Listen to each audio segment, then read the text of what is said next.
Hola a todos, estimado profesor Jensi Meneses, apreciados compañeros de estudio del primer año sección A.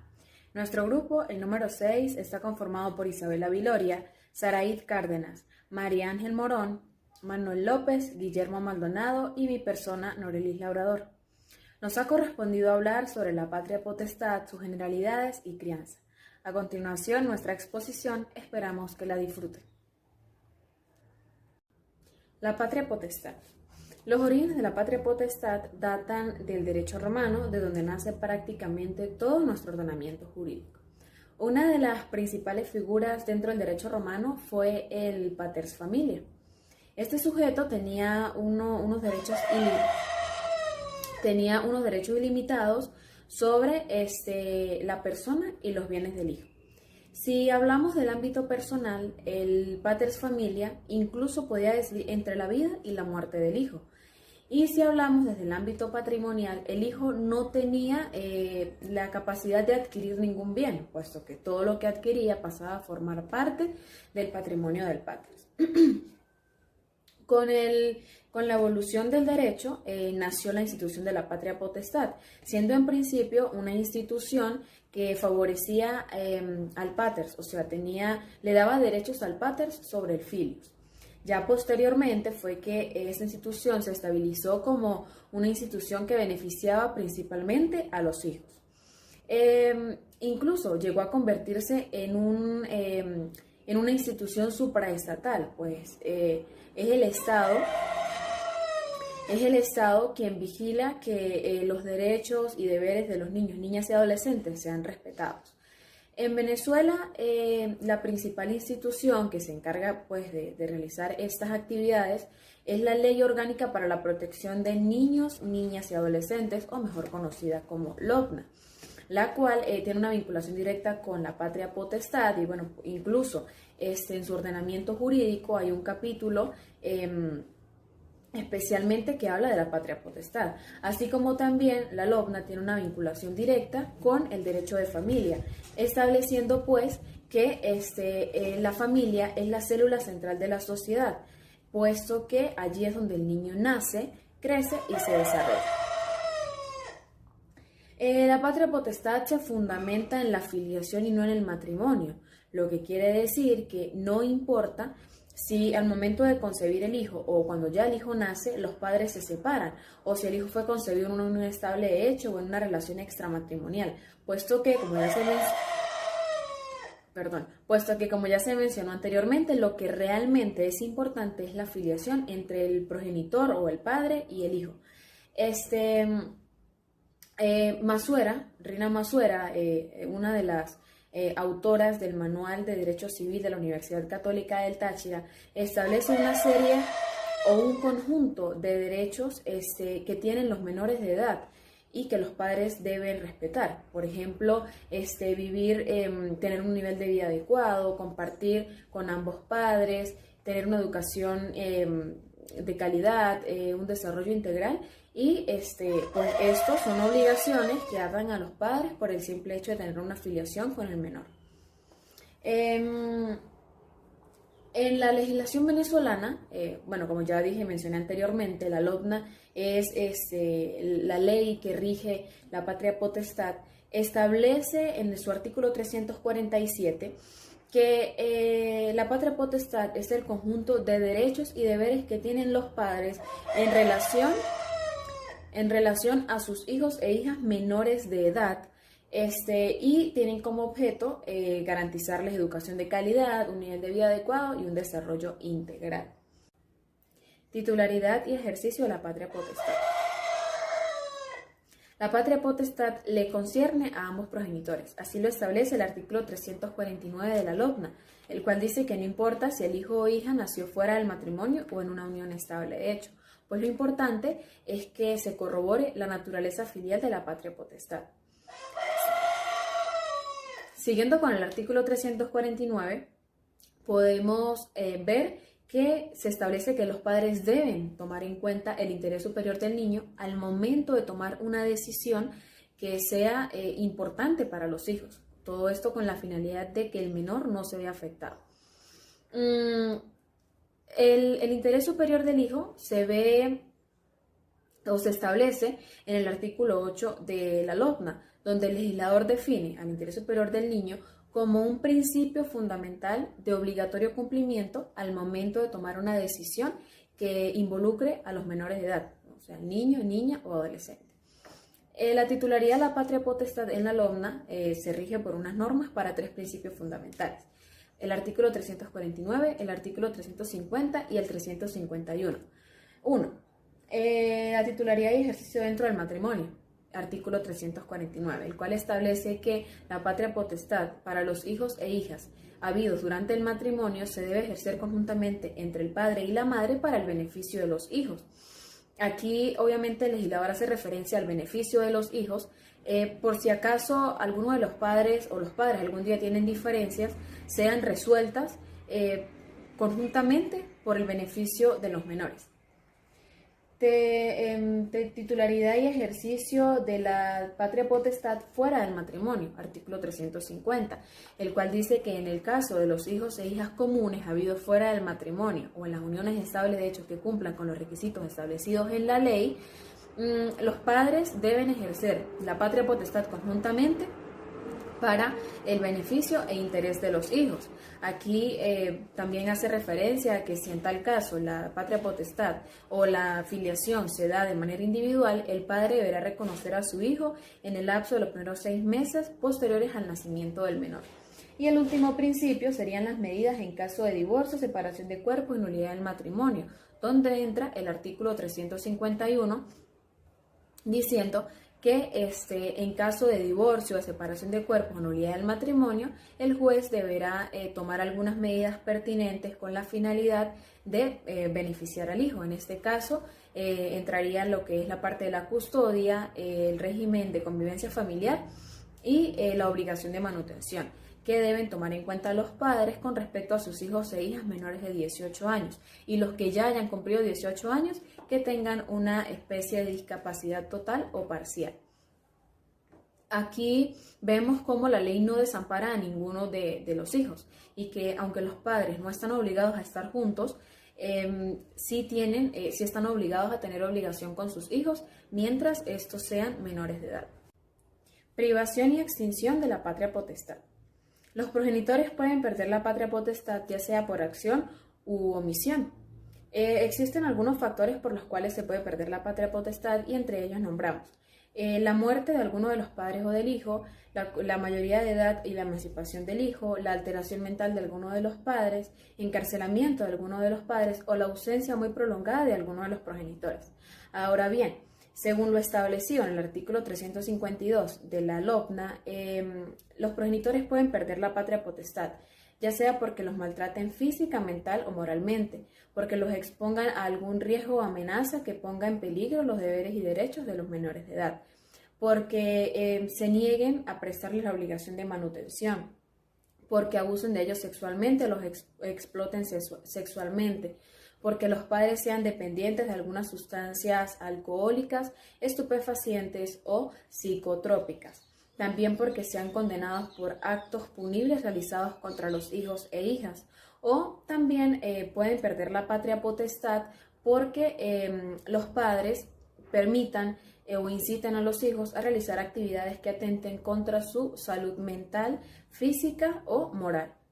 Responsabilidad de crianza. La responsabilidad de crianza es una reforma dada en el año 2007, donde la República Bolivariana de Venezuela amplía el contenido de la Ley Orgánica para la Protección de Niños, Niñas y Adolescentes, o mejor dicho, la LOPNA.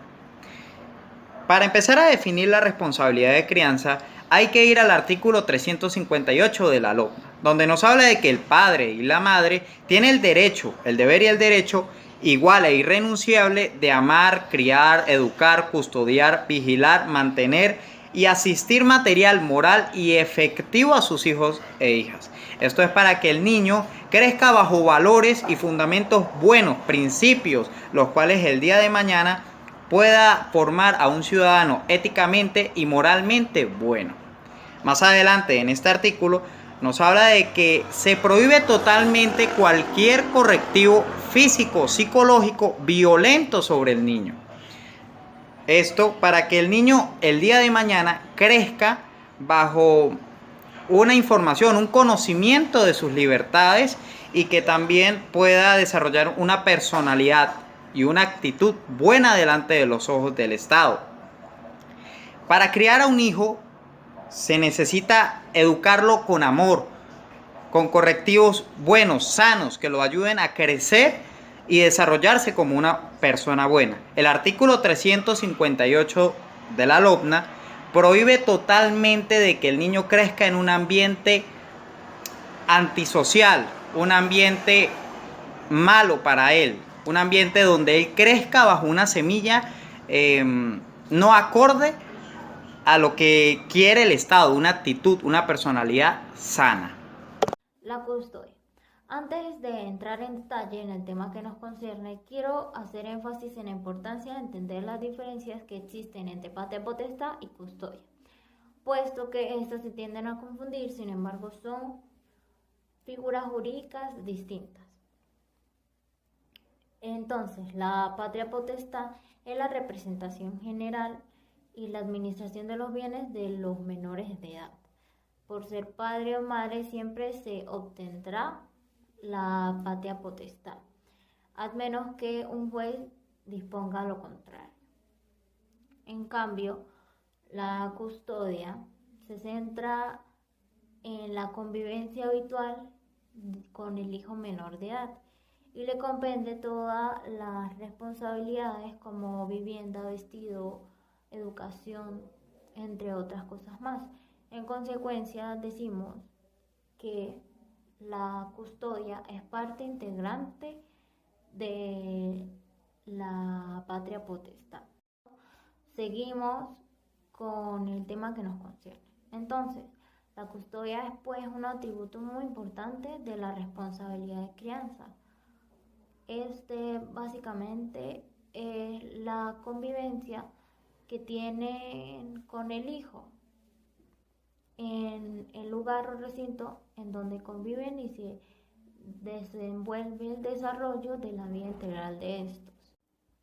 Es decir, básicamente se traduce como la convivencia regular que existe entre el hijo y el progenitor que obtenga la custodia.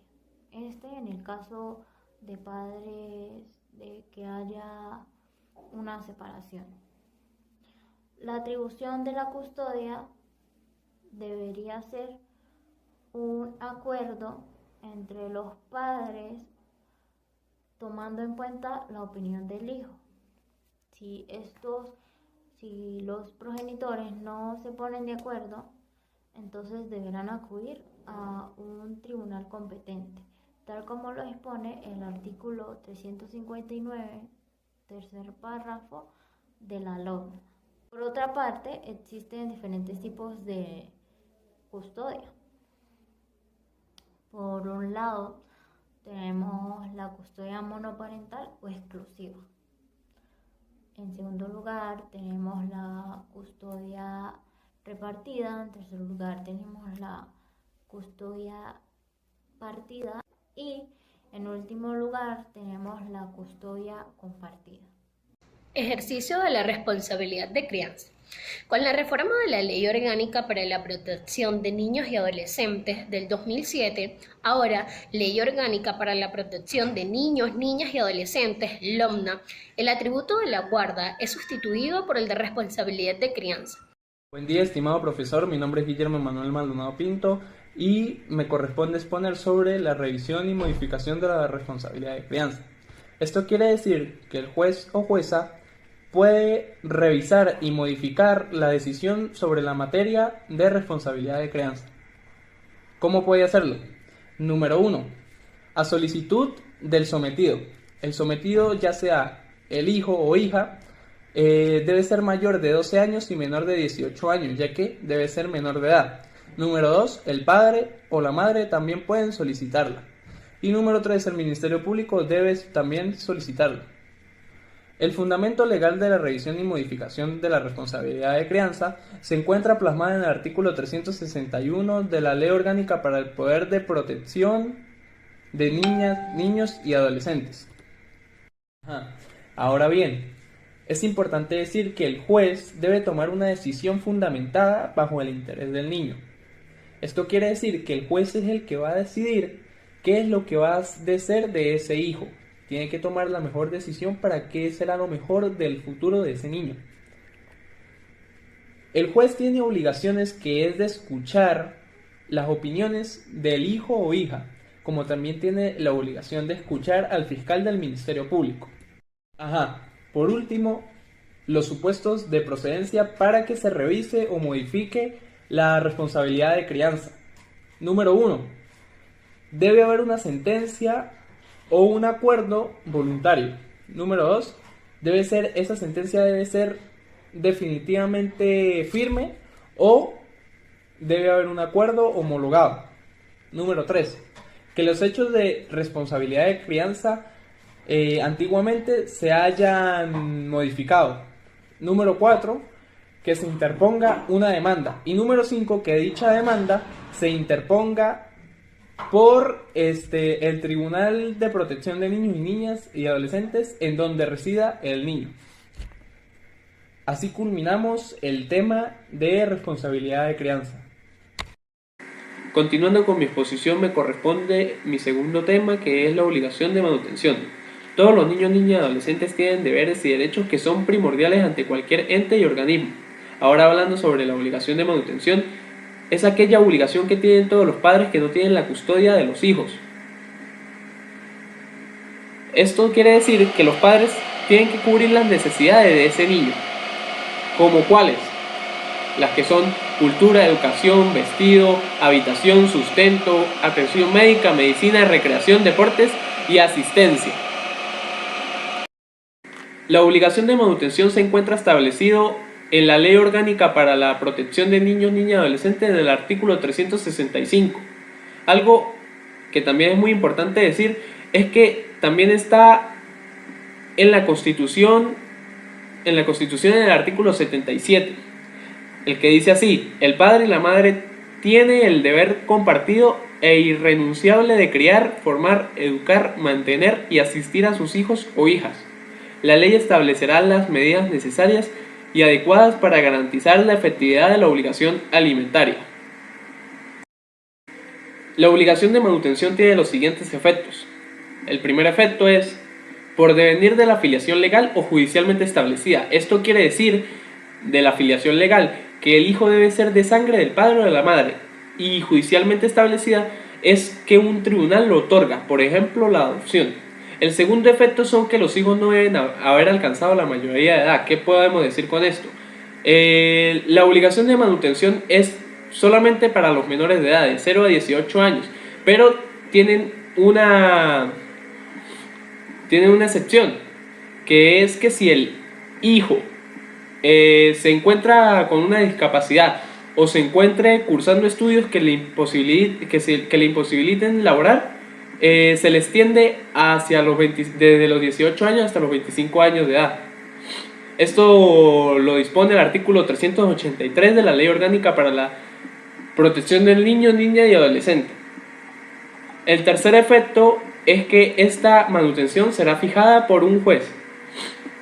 Y el cuarto efecto es que es necesario que el padre que no tenga la custodia del hijo entre en un acuerdo económico donde pueda ayudar con las necesidades del dicho hijo.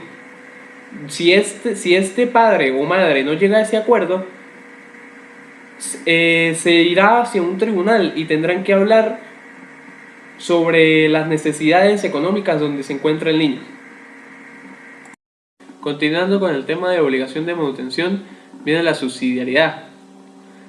Es la nueva doctrina en materia de niños, niñas y adolescentes, convierte las necesidades de los mismos en derechos, y para garantizar estos derechos se crean mecanismos para aplicar las medidas necesarias, con prioridad absoluta al interés superior del niño, ya que sus necesidades y derechos están primero, siempre y cuando se estén dando las condiciones y se cumplan los requisitos establecidos para la subsidiariedad. La subsidiariedad se encuentra determinada en lo que reza el artículo 368 de la LOPDA, personas obligadas de manera subsidiada. Esto quiere decir que si el padre o la madre no tienen medios económicos o están impedidos por cumplir la obligación de manutención, esta recae en los hermanos o hermanos mayores del respectivo niño, niña o adolescente.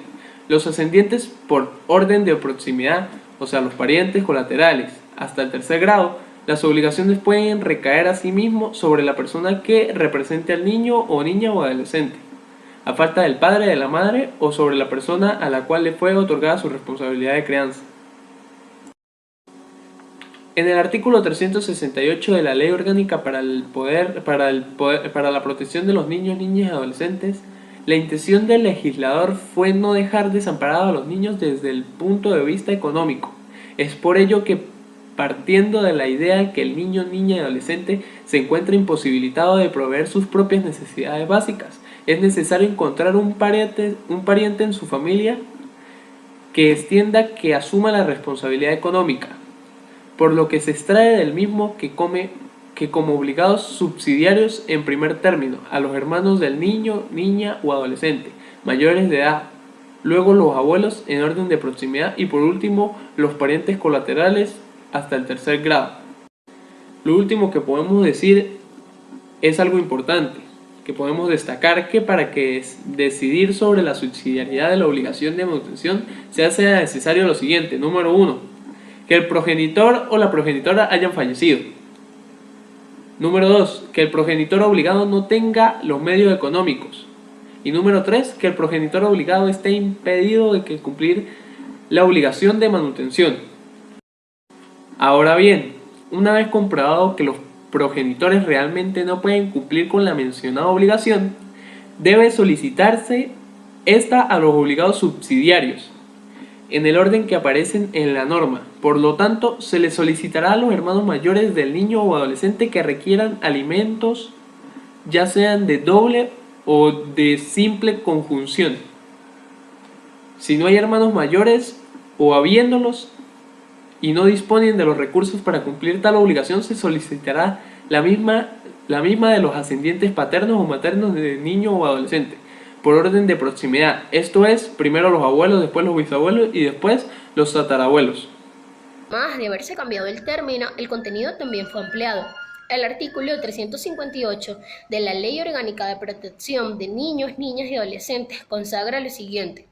La responsabilidad de crianza comprende el deber y derecho compartido, igual e irrenunciable del padre y de la madre de amar, criar, formar, educar, custodiar, vigilar, mantener y asistir material, moral y afectivamente a sus hijos e hijas, así como la facultad de aplicar correctivos adecuados que no vulneren su dignidad, derechos, garantías o desarrollo integral.